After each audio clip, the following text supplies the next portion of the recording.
How do I do it all? The Brezza gives me the power. Stop what you're doing. Sunrisers Hyderabad are back in town. That's just the kind of reputation they've started building from last year. It's a testament to what Pat Cummins, Dan Vittori and the rest of that franchise has done. And also a little bit of credit to Abhishek Sharma, Travis Head, Ishan Kishan, Heinrich Klaassen, and the guys that scored 250 for fun. And they're up against the Lucknow Super Giants. Heartbreak against the Delhi Capitals in Visakhapatnam in their opening game. But we are now focused on Hyderabad. High-scoring Hyderabad. On Maruti Suzuki Arena presents ESPN Wigan for Timeout. Nick Knight and Matt Roller are here. And Pujara, the great Cheteshwar Pujara, could handle Broad and Anderson. So what is Nick Knight and Matt Roller? Nothing. Thank you very much, Puji. Welcome on the show. Pleasure. Yeah. It's nice to be here. Yeah, always good to have you. Nick, you've got a nice look, I must say, this evening. I feel very, very lucky. I should have a bike or something to roll on and roll off with. But yeah, I'm going to take this back with me as well. Excellent. Please do. The stylists have looked after me. Yeah, it's a tough job. Just don't mention the plan for a crime on air like you have right now. Tell you what, a team that plans for crimes, because that's what I'm trying to look at them as. They become dacoits, the Sunrisers Hyderabad. They blow away bowling attacks. They're merciless. And I wonder if that is the team that you'll pick, Puji, if I ask you, amongst the first week or so, first round of games we've seen, who's been the most impressive team in the IPL? Well, I can't keep them away, can I? The way they are playing T20 format, they are changing the dynamics of the game. So I will have to go with SRH and RCB because RCB is looking like a different team in this IPL. And they've impressed me. I mean, it's just few games so far, but SRH and RCB, those two teams are looking different. I mean, SRH, they've been playing aggressive cricket.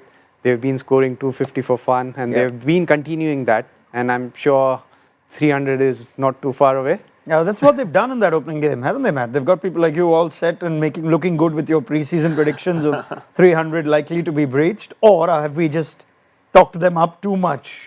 Well, I suppose the big challenge for them is probably going to come almost later in the season because they've shown throughout last year's IPL that they're an unbelievably destructive team on their day. The question is whether they can have one of those days at the pointy end of the season, and we probably won't find out the answer for another 7-8 weeks.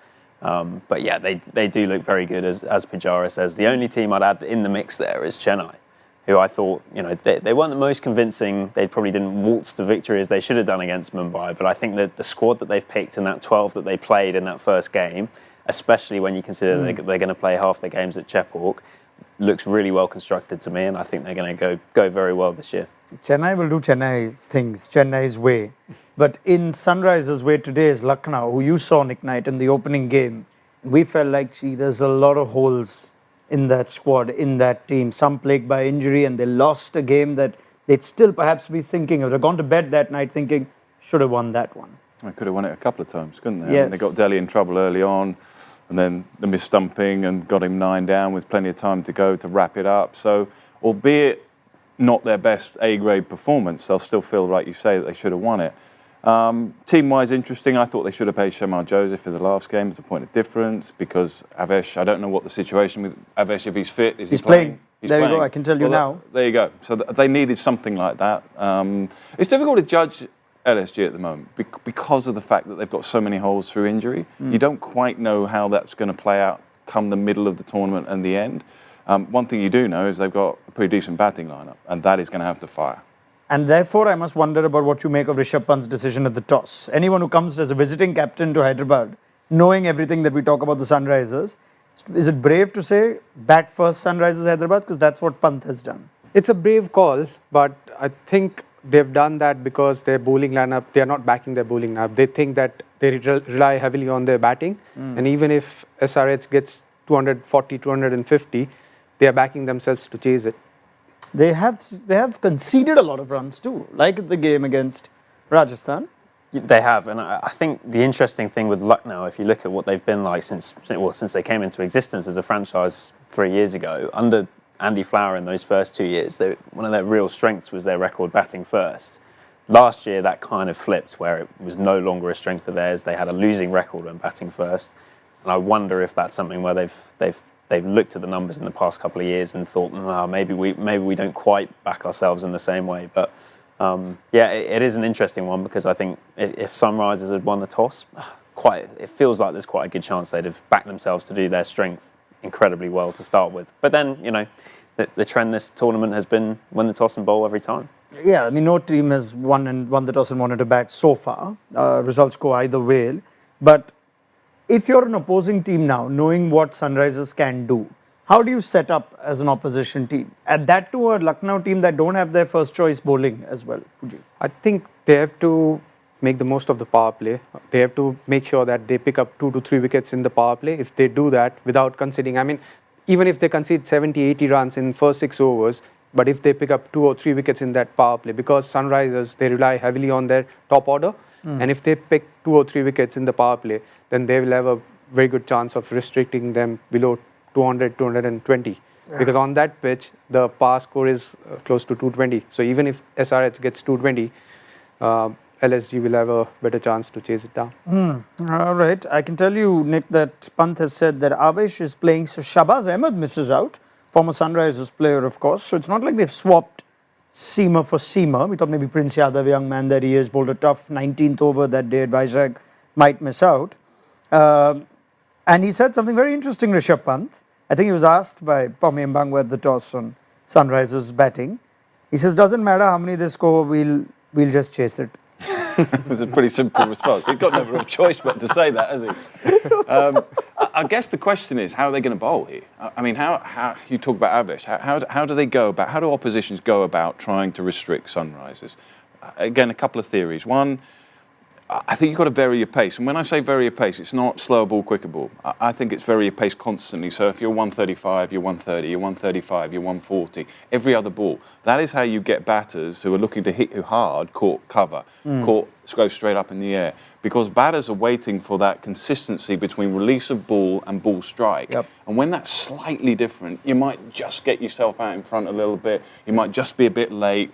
And those little nuances, I think, are what bowlers can do. It's not slower ball, quicker ball. Bowl full and straight sometimes, set your field back straight. They have to go in with some plans and some policy. You can't just keep bowling length. And I agree on that, because back of length on that pitch is a good length in a T20 format. Because on that pitch, if you keep bowling back of length, normally on any other surface, you as a bowler, you back that. But on that surface, it's quite easy because both the batters, they are waiting on the back foot, and it's an easy pickup for them. So you just need to go a little fuller, I feel. Sometimes even a good length, or try and bowl a Yorker with the new ball, because you have to outthink them. If you keep bowling the back of length, or if you keep mixing the slow balls on that pitch, slow balls or even the bouncers are not effective. You know you're going to go for boundaries. Make the boundaries a 4, not a 6. And you add that up over time, and that's quite a number of runs. Because if you can keep it full, so you can't quite get the elevation, and it's 4 and not 6. Do they have the bowlers to bowl that? Avesh is someone who can bowl that. He's not necessarily a power play bowler, as I recall Avesh Khan. Yeah, he's sort of, if you think back to his usage at Rajasthan last year, he did bowl in all phases, but I think was primarily middle and death. Yes. And if you look, again, this might be something that actually plays into his favour, but generally last year he was quite expensive. But was a wicket taker. We can see there the strike rates were, particularly at the back end and with the new ball, he was taking regular wickets, even if he was taking a fair bit of tap as well. 10.3 is good at Hyderabad. Isn't it? Absolutely. I'm sure he'd bite your hand off for that tonight if you offered him, going for 20, but getting one of the openers out in the first 6 overs. So, I suppose the question with him is going to be, with him coming back to fitness, does he have the confidence to bowl at that pace? I just wanted to add that I would love to see 2 or 3 overs of spin on that pitch, because seamers, I don't think, because Avesh is playing after a long time, and it won't be that easy for him to come in and pick up few wickets. So if they can bowl 2 or 3 overs of spin, what are your options though, Puji? Markram, he's your only option, it looks like, because the other 2 are wristies. Would you like to see Bishnoi in the? I don't mind, because he has a good googly. He can keep bowling that 4th stump line where if they try and slog him, there could be a top edge. And actually, the only home game that Sunrisers have lost since the start of last year was against RCB. And if you remember the game, I think Will Jacks got Travis Head out in the first over, and then it was Swapnil Singh of all people who came in and took 2 wickets in an expensive over in the power play. I remember the ball. I remember the 2 balls he bowled as well. Maybe it was a bit of a freak, but maybe it's also the sort of thing where you need to have that, maybe the slightly higher variance option of risk it going badly because you also have the opportunity for it to go well. That's probably how you have to go as an underdog. I know you're saying it, but I remember that game. Klaasen hit a waist-high full toss straight up in the air. Yeah. And Swapnil Singh's IPL career was then reignited. Well, and RCB's season was reignited as well. It was the turning point of their whole year. So as an analyst, are you saying you would be telling the spinners there that no, don't worry about the short of length and whatnot. Bowl it here. Yeah, thigh-high full toss, that's the ball. On a serious note, as we look at the Lucknow team first, I was wondering, with the way Puji and Nick have broken down importance of bowling those hard lengths, whether Shamar Joseph would have played. And I can tell you that that's not the case. Aiden Markram, Nicholas Pooran, David Miller, and we expect Mitch Marsh, since they've named 3 overseas, and this is a bowling first 11. Marsh, at least for one of the good things in the last game was Mitch Marsh getting some runs. But still no Shamar Joseph, who maybe could have been someone to bowl what you're saying, Nick Knight. Yeah, well, I had him picked in the last game. Just as a point of difference, I was actually at the game, as you say, and I saw him warm up. Boy, was it flying through. I mean, he was running in as quick as I've ever seen anyone run in, and the ball was flying off that pitch. Now, yeah, I mean, it would be a point of difference. But when Rishabh's just said there, look, we want to bowl first and we'll chase whatever. So you want Markram, you want your batting. They've signed Miller because they want to be better in run chases. Yeah. So Miller pops in there at 5-6.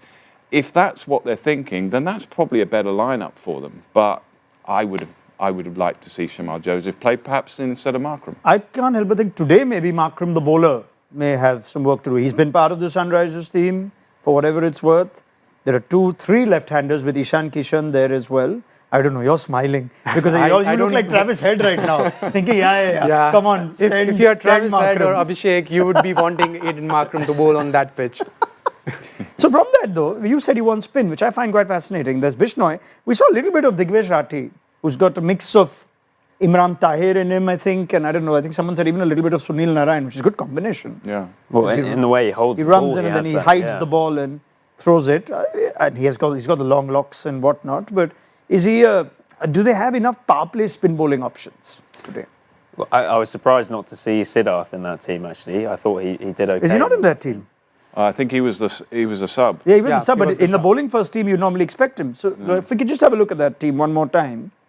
And you're right, M. Siddharth is not in that team. So they've made a change here. I don't know if they had Samad in the squad the last game.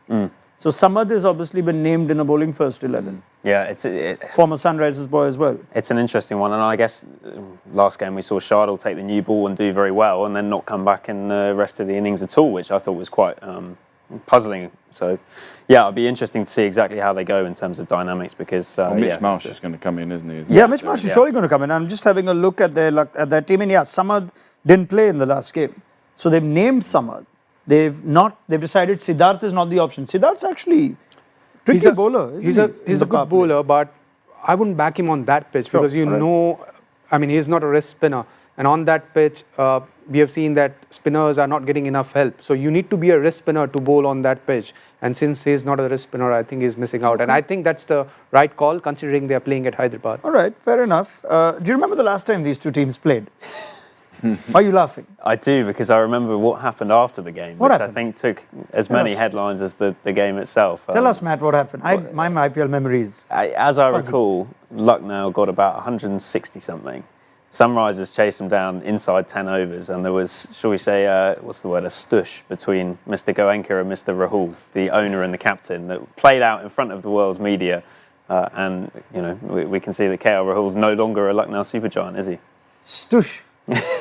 I wanted a British word for it. I have many words we can use in our dialect of what that was like. I am lost with that word. Have you never heard that? I've never heard How a posh are verbal you, altercation. I don't know. verbal altercation, right? Okay. So is that what? Is that sort of? Are you the more posh of the two? That he's not heard much it. Look at my jacket. Yeah, I mean, it was a significant result of so many things that had a triggering effect. It's not like Lucknow, the same team, Puji, but Rishabh Pant, this is big season. It's not the start you wanted. At that franchise, if you don't have a couple of wins quickly, do you sense that No, it's a very important start for Rishabh Pant, the player, the captain.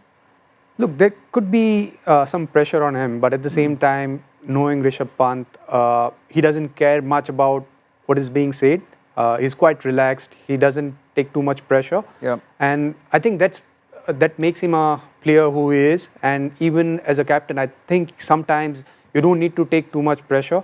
Whether you win, whether you lose, that's part of the game. But it's the process, how you play the game. Yep. And if you can keep the dressing room environment going, because there are times where in a franchise like that, if the owner comes and says that you are not performing well, the team is not performing well, you have a couple of losses, but can you still keep everyone together? That's the biggest responsibility Rishabh has, and I think he has the capacity to do that. Try and tell us a bit more of how Rishabh was in the dressing rooms, having spent how much time with him. Generally say when team had a loss or team was down, what was he like as a character in the dressing room, Rishabh? Obviously, he will be disappointed whenever the team loses, but at the same time, he knows how to deal with it. Once we are out of the dressing room, he's not bothered what has happened on the field. And he is someone who can switch off very quickly. But the moment you enter the dressing room again, he knows that there is a responsibility on him.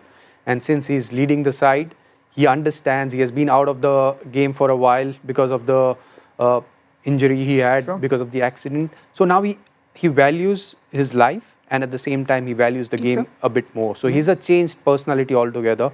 He understands this game a lot more now. And because he's playing test format, I feel that has taught him a lot of lessons even in the shorter format.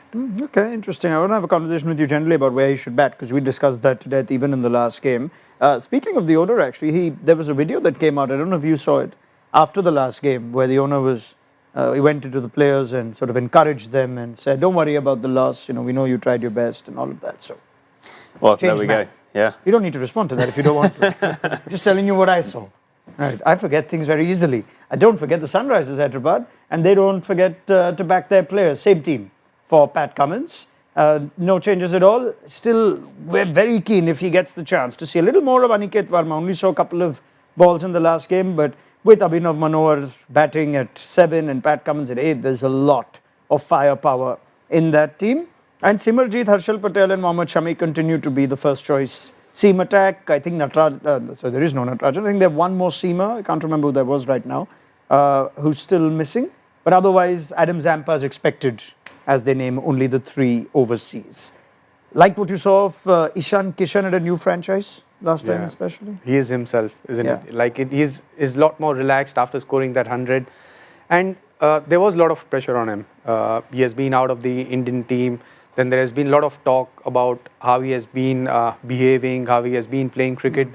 So when you are with the new franchise, there is a lot of, as a player, there's pressure on you one is to perform, but at the same time, you need to fit in that environment, you need to fit in that culture, and he has done that really, really well, and that 100 will definitely help him. And look, he's again another character which is, I would say, quite similar to Rishabh Pant, who is relaxed when he is off the field, when he's leaving the cricket ground.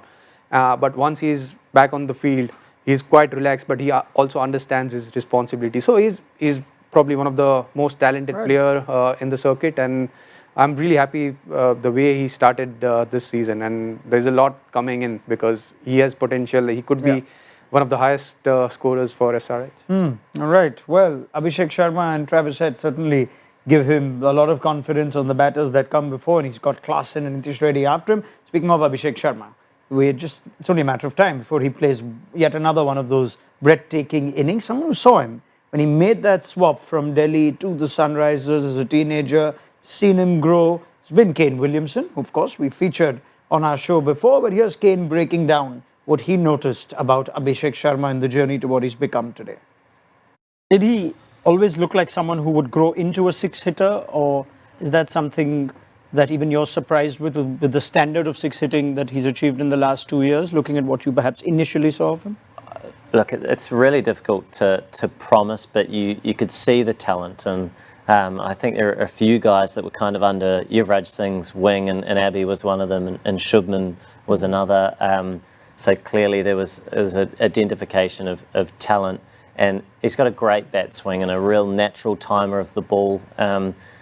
he's got that gift of power, but it's not through brute force. It is through timing the ball and playing all around the ground, which I think is what it's a superpower in a lot of ways. And it's a little bit like Heinrich Klaassen. I mean, different with the brute strength, but the ability to change your options and score pretty much all around the ground, change your shot at the last minute because you're not over-hitting, is a skill that not many have. I'm sure when he joined the franchise, he knew, like he was at Delhi, he's a young kid, he's probably going to have to find a place in the middle that invariably is in the lower middle order or middle order.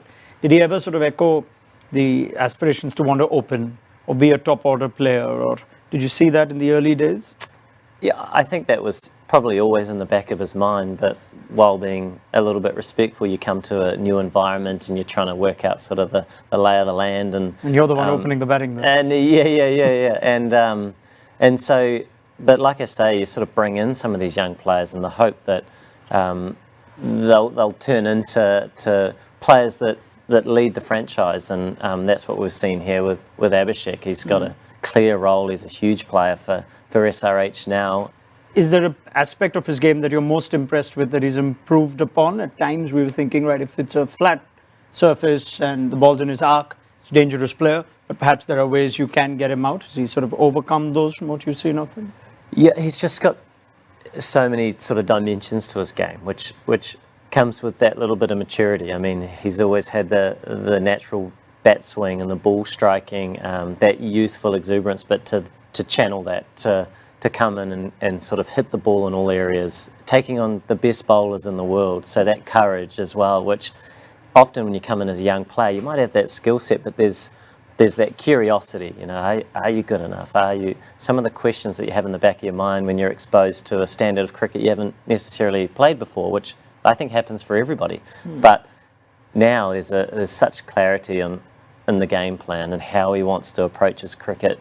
The high side is so high, and he's continuing to push the boundaries of his game. And I think for any player in the world, that's what it's about. It's about trying to get better, and as you get a little bit older and you have a role that you're happy with, then the experience comes into play, the decision making comes into play, which we're seeing that now.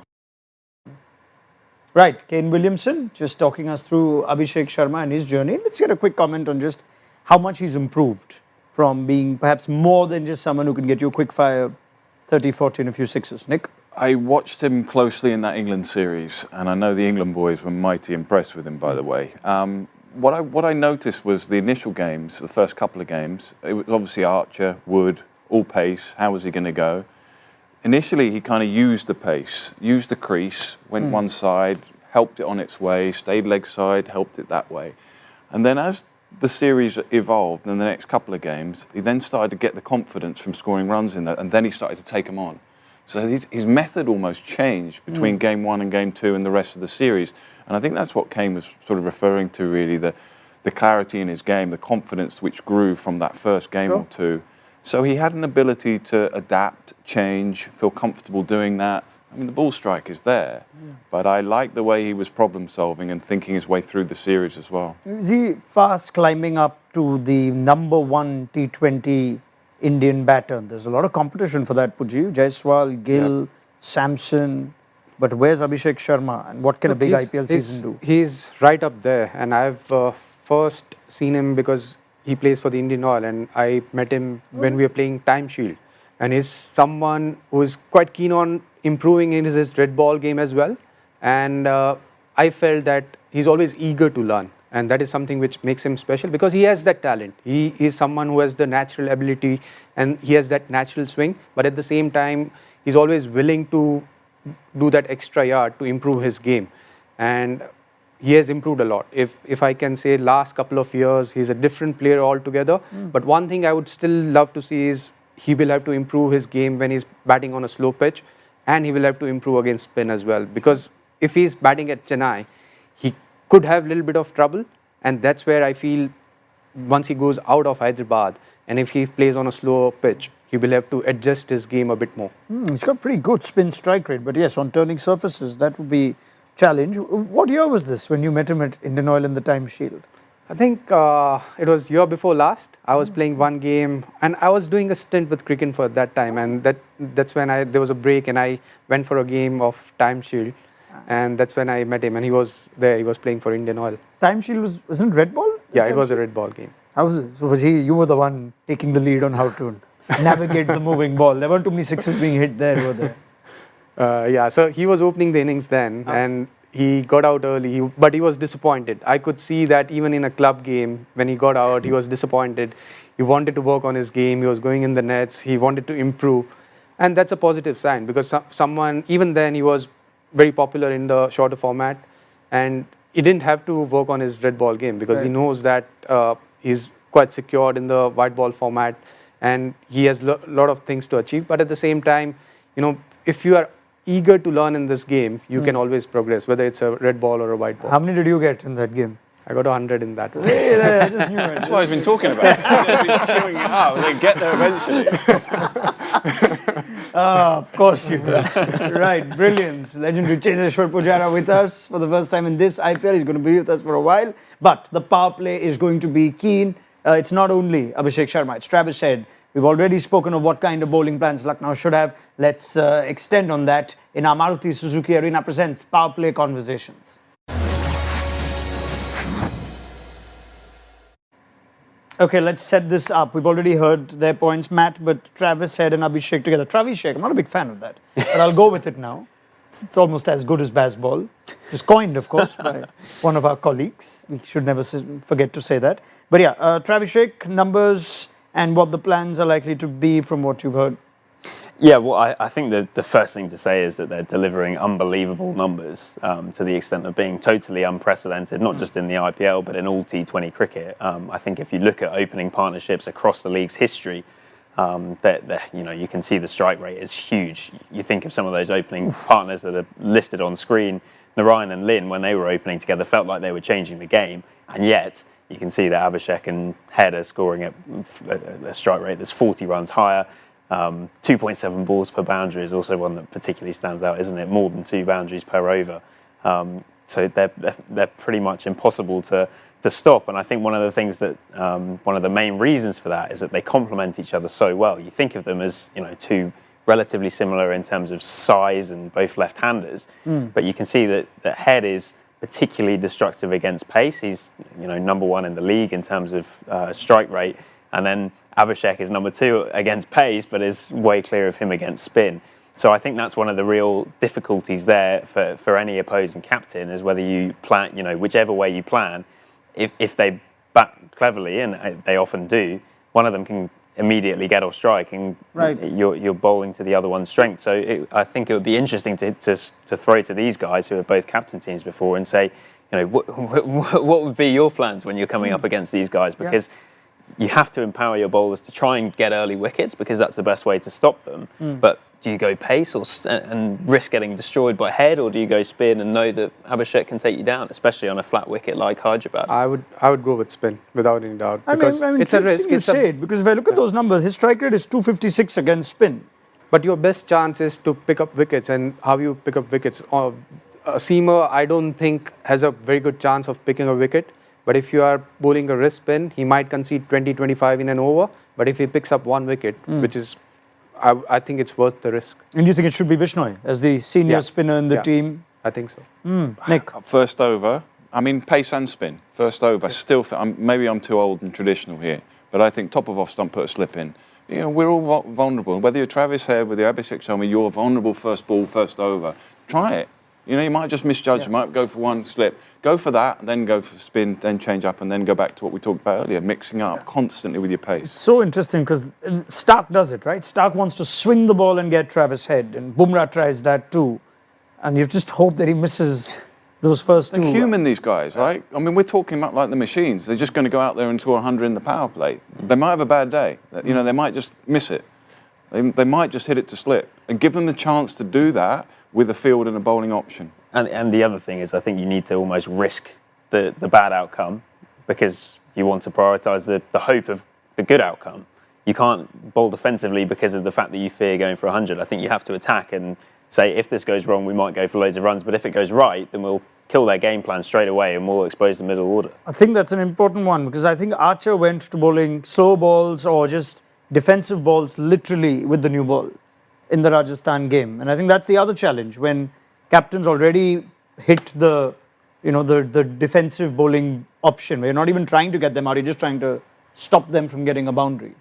Yeah, and I felt that Jofra, when he was bowling, he tried bowling too many slower balls. Yes. And even back of length. Now, the dynamics of this game is slightly different where if you are predictable, if you know that the bowler's strength is back of length, batters are ready for it. So you just need to come up with more variations. And even with the new ball, I think not many bowlers are trying to bowl Yorkers. And that is one ball which can be quite effective, especially against Treviside. Okay, I can tell you that Shardul Thakur has started proceedings. He's bowled 2 dot balls. It's fascinating. Third ball's just gone and smashed over his head for 4. You speak too soon. Yeah, that's just how it works. He did try and stick a hand out, half a chance maybe. Anyway, Shardul has got new life into his own IPL career. Let's see if he bowls more than 2 overs. He did have Delhi in all sorts of trouble with the last game. He's got a slip in place. Nick Knight likes that. All right, let's get predictions. We're all expecting a really big number here. That's a very interesting field he's got. He's got, I think, short third and a point by the looks of it. Yeah.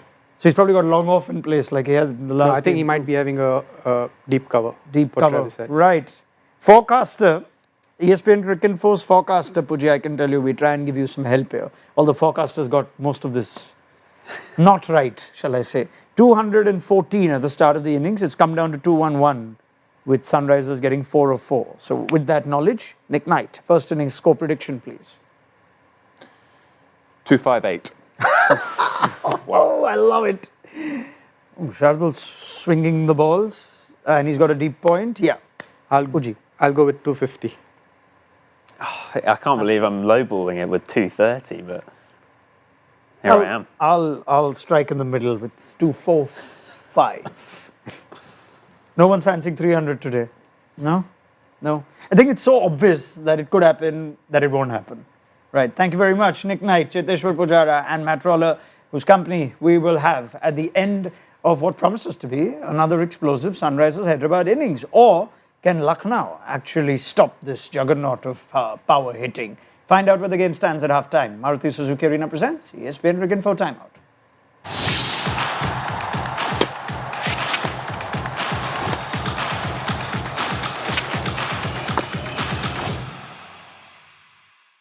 How do I do it all? The Brezza gives me the power.